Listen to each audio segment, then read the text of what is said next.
Sabe aquelas frases ditas no calor do momento, meio sem pensar, mas que depois bate aquele arrependimento? Pois é, para o azar de Lula, foram 2 pessoas em menos de 48 horas que deram com a língua nos dentes. Uma delas desmentiu uma narrativa criada por Lula, e a outra fez ainda pior, mas muito pior. Revelou uma situação muito grave dos bastidores do governo. Bom, vamos lá e vamos por partes. Uma delas partiu de dentro do próprio governo. Simone Tebet, a ministra do Planejamento, em entrevista ao canal do próprio governo, no programa Bom Dia Ministra, em meio a uma série de argumentos na tentativa de promover a gestão de Lula, acabou deixando escapar uma confissão de que o preço dos alimentos realmente subiu, contrariando totalmente a narrativa que Lula vem construindo em seus discursos ao dizer que o preço da carne e dos demais alimentos havia baixado. Por sinal, fica nítido nesse vídeo que Simone se arrependeu imediatamente de ter falado isso e começou a gaguejar ao tentar justificar. Carteira de trabalho assinada, a inflação em baixa, o preço dos alimentos estão altos, a gente está cuidando disso, a gente está vendo de que forma a gente pode, né, óbvio que não pode entrar intervenção no domínio econômico, mas a gente tem feito políticas públicas para melhorar. Os preços dos alimentos estão altos, a gente está cuidando disso. Eu já vou mostrar a outra pessoa que deu com a língua nos dentes e dessa vez sobre uma situação muito mais grave. Só que antes, já que eu falei sobre as gaguejadas de Simone Tebet ao tentar se justificar, eu preciso mostrar outra pessoa que tentou arrumar desculpas para o injustificável. O próprio Lula. Em uma reunião no Planalto, Lula disse que as matérias da imprensa costumam tirar falas de contexto. Porque muitas vezes você está vendo um telejornal e o que predomina no telejornal não é a notícia completa, é uma frase da notícia tirada de contexto. Sabe, que de preferência, se puder fazer intriga, melhor. Se não puder, não tem problema. Por que ele está dizendo isso? Porque no dia anterior, uma fala inescrupulosa dele ganhou manchetes em vários jornais do país. Foi aquela brincadeira sobre corintiano poder praticar violência doméstica. Hoje eu fiquei sabendo uma notícia triste, eu fiquei sabendo que tem pesquisa que mostra que depois do jogo de futebol aumenta a violência contra a mulher. Inacreditável. Se o cara é corintiano, tudo bem. Como eu. Se o cara é corintiano, tudo bem. Agora me diga você, que está assistindo a esse vídeo, essa fala precisou ser tirada de contexto para ser absurda? Pois é, e essa está longe de ser a única fala inescrupulosa de Lula, que para ele foi apenas tirada de contexto. Poucos dias antes, em uma entrevista ao UOL, Lula disse que era difícil achar mulheres e negros para os cargos do seu governo. Fica mais difícil você encontrar mulher para determinados cargos, fica mais difícil você encontrar negro para determinados cargos. Não é que não tenha, é que a oferta ela é menor. Mais uma vez eu pergunto, essa fala precisou ser tirada de contexto para ser absurda? Pois é, outra ocasião em que isso aconteceu, e eu estou falando somente sobre falas em 2024, foi em uma visita ao Rio Grande do Sul após as enchentes que devastaram o estado. Por mais que a gente veja, eu falei para a Janja domingo, é impressionante, eu não tinha noção que no Rio Grande do Sul tinha tanta gente negra. Essa fala precisou ser tirada de contexto para ser absurda? E ainda não acabou. Também em 2024, em uma visita à fábrica da Volkswagen em São Bernardo do Campo, Lula disse ter pensado que uma moça que estava no palco gostava de um batuque pelo fato de ser negra. Eu falei, ela é cantora, ela vai cantar. Aí perguntei, não vai ter música.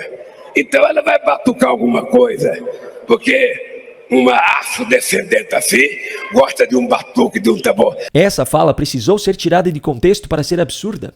Por sinal, nesse mesmo dia, e em relação a essa mesma moça, Lula disse ter ficado pensando se ela gostaria de namorar com ele. Eu pensei, será que ela quer namorar comigo? Ela não quer. Ela não quer porque tem coisa melhor no mercado. E ela não quer porque eu já tenho a Janja também. Essa fala, como eu mostrei no vídeo publicado aqui no canal no dia em que isso aconteceu, foi retirada do vídeo da transmissão publicada no canal do Lula, o que deixou ainda mais claro que se tratou de um assédio praticado por ele.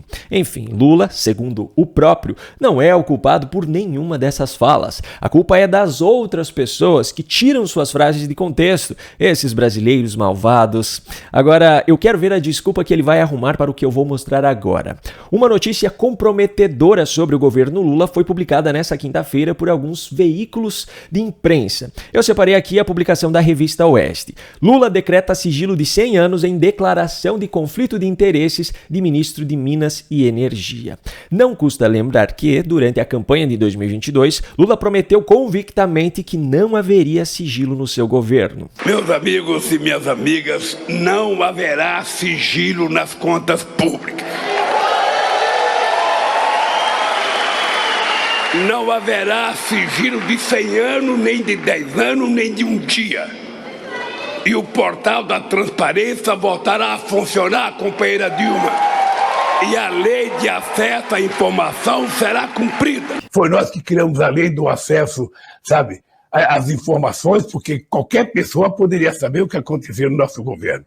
Agora, o Bolsonaro não. O Bolsonaro, ele diz que não tem corrupção, mas decreta sigilo de 100 anos para qualquer denúncia contra ele. Mas sabe como é? Campanha é campanha, governo é governo. Só que além da gravidade da notícia em si, aconteceu algo ainda pior para Lula. Uma das pseudo-jornalistas militantes da Globo News, Natuza Neri, deu com a língua nos dentes ao falar sobre uma conversa que teve com um dos integrantes do governo sobre esse assunto, que revela a crise interna em relação a esse possível novo escândalo. Gabeira, uma fonte do PT, com quem eu falava agora há pouco, lembrou que teve uma reunião do partido, da coordenação do partido no Congresso Nacional, e eles trataram desse assunto. E um dos parlamentares, segundo a minha fonte me revelou, me comunicou, disse o seguinte: olha, se for para defender o governo, eu quero ver a história bem contada. Então, nem o próprio partido do governo está achando que a história está bem contada. E ela ainda continuou dizendo algo muito, mas muito estranho. Então, para além das conversas que nós jornalistas temos em off com os integrantes do Ministério, e é importante que eles falem em off, Peraí, por que é importante que eles falem em off? O que os integrantes do governo e jornalistas têm para conversar que precisa ser escondido do povo brasileiro? Somos nós, cidadãos brasileiros, que pagamos o salário de todos os integrantes do governo. O mínimo que se espera é que haja transparência a respeito daquilo que acontece. Mas para a pseudo-jornalista Natuza Neri, é preciso haver segredinhos entre o governo e pessoas como ela. Enfim, ela ainda continuou. É importante também que o ministro fale. Se o problema, quem tem que se ver é a Eletrobras, então o ministro chama a Eletrobras, pede para a Eletrobras sentar ali do lado dele, ou alguém do ministro, contar a história e explicar, o próprio ministro dizer que tem informação da vida dele que não é de interesse público, mas a coisa vai ficando ruim e vai levando o governo junto, Gabeira. Incrível como as questões relacionadas ao governo Lula são tratadas por eles como algo simples e corriqueiro. Em vez de dizer que esse pode ser mais um escândalo, ela diz apenas que a coisa está ficando ruim. Bom, depois dessas falas, a coisa tende a ficar ruim para ela, pois o papai Lula não deve ter gostado nem um pouco dessa revelação de bastidores. Agora, ao contrário de Natuza Neri e de Simone Tebet, eu sei que você que está assistindo a esse vídeo pensa antes de falar, e um dos momentos mais importantes para se fazer isso é ao debater com militantes de esquerda.